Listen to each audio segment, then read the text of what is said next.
I'm Amy from Doodle Dog Designs. Today I'm going to make some Valentine punch needle gift tags.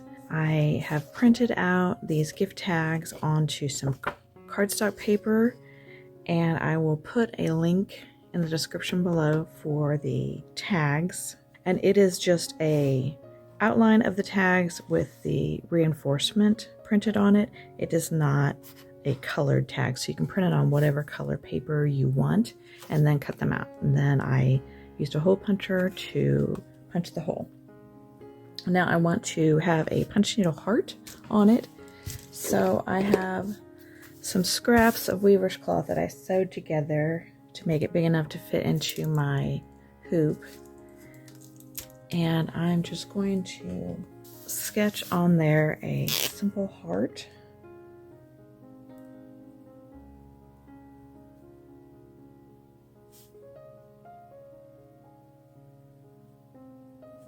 And then I'm going to use some red embroidery floss to punch it. And I am going to punch with my Smart Punch today. And I'm going to use 6 strands of floss.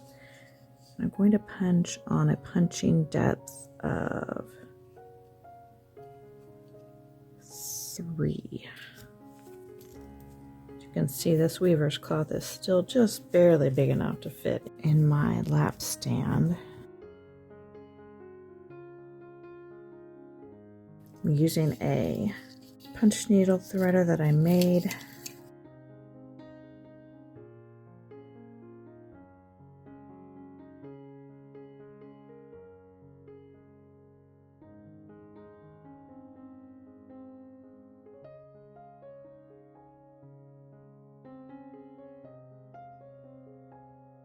This is going to be a pretty easy project to punch.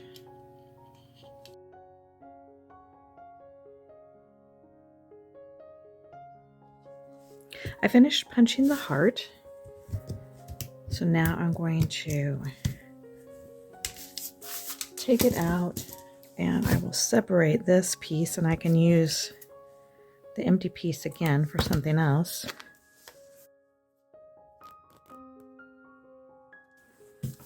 And then I'm going to trim around the heart and leave about 1/4 of an inch all the way around the punching.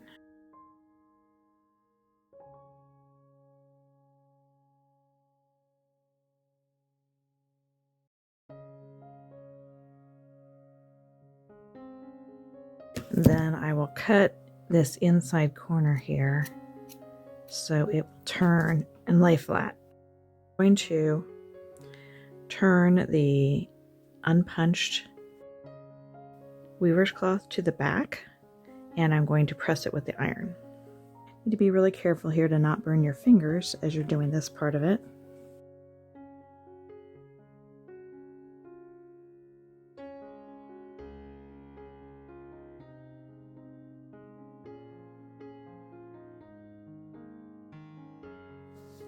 Now I've got my heart and the tag. I need to decide what else I want to put on the card. Okay, I have a piece of fabric that I had previously coffee dyed, and I tore it so that it fits on the bottom part of the tag here. Then I have some jute, and I cut about a 12-inch piece, and I folded it in half. And I also have some thinner jute. This is like really thin jute or hemp jewelry cording, and I've cut a piece of it, and I've put a really small key on it. This is probably like from a luggage or diary key, something small like that I had laying around. I'm going to tie a knot in it to keep the key on the cording.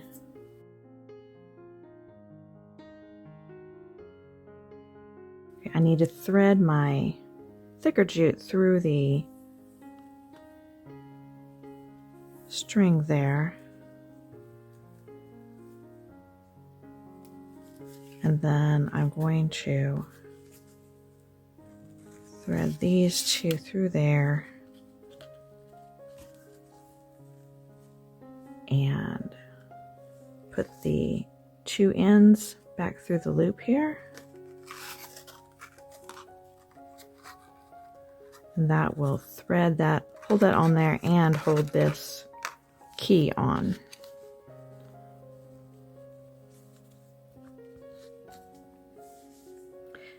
Then I have my heart,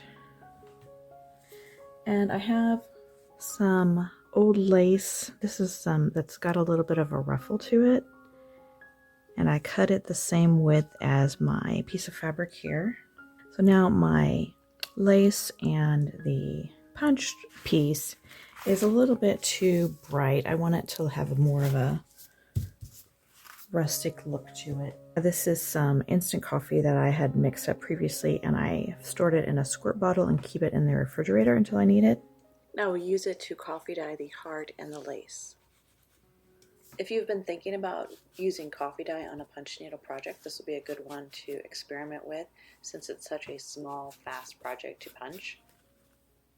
When I coffee dye things, I usually submerge them in the coffee, but I wanted this to dry faster, so I just squirted some on the top and rubbed it in a little bit. While that's drying, I'm going to do a little bit of grunging on the edges of this card. This is just a brown ink pad that I have. There are a lot of products out there that are specifically for this type of thing, but I'm just going to use the ink pad and rub it along the edges.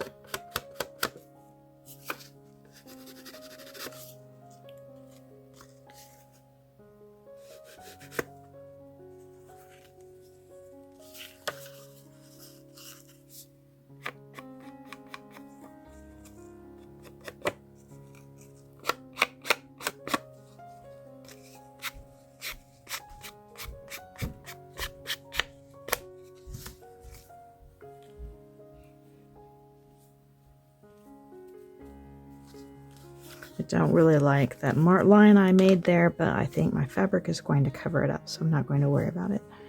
My fabric is pretty wrinkled, but I like that look. I'm going to leave it that way.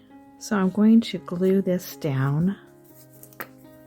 Again, I want to keep that wrinkly appearance, so I'm just going to put some glue around the edges. And hopefully it will still look wrinkled when I get it all done.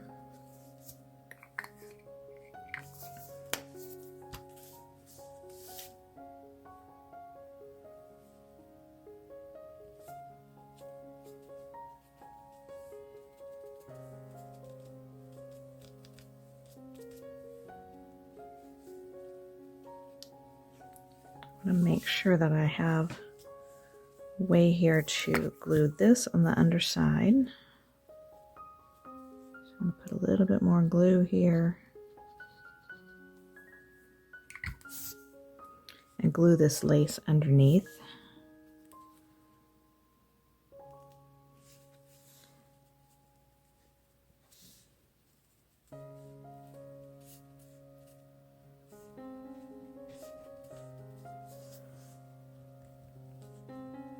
Okay, now I'm going to add a button to my heart, but I want to have a little bit of jute coming out so it looks like it's sewn on with jute. It's not going to be sewn on with jute, but it will hopefully look like that. So I'm going to cut a small piece of the same jute that I used for the hanger on the tag and thread it through the button.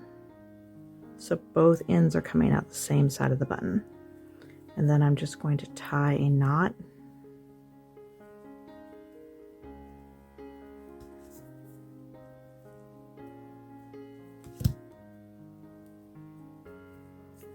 And cut my strings off pretty short. And then I could just glue it on the heart.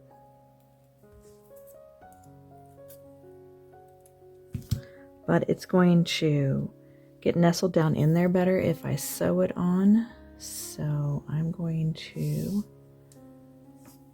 take a needle and some thread and sew the button onto the heart.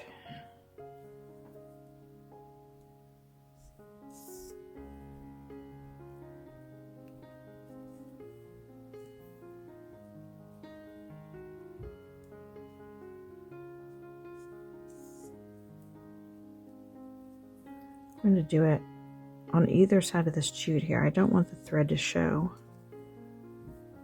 And it doesn't have to be sewn on near as well as you would sew on a button for a shirt.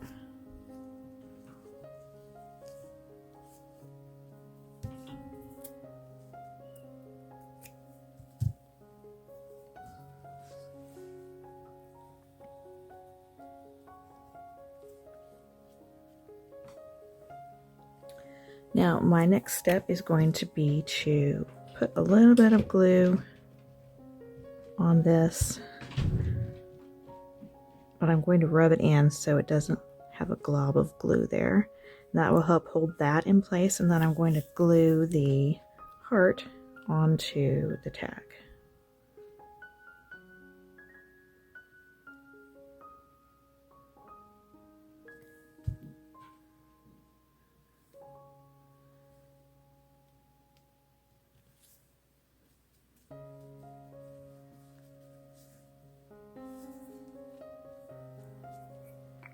And then if I wanted to use this for a gift tag, I could write something on the back. Or I could just use it for decoration. This is a great project to use up little bits and pieces of things that you have laying around. You could add all different kinds of charms or other things that you have. Be sure to click the like button and subscribe below. I'll see you next time. Bye.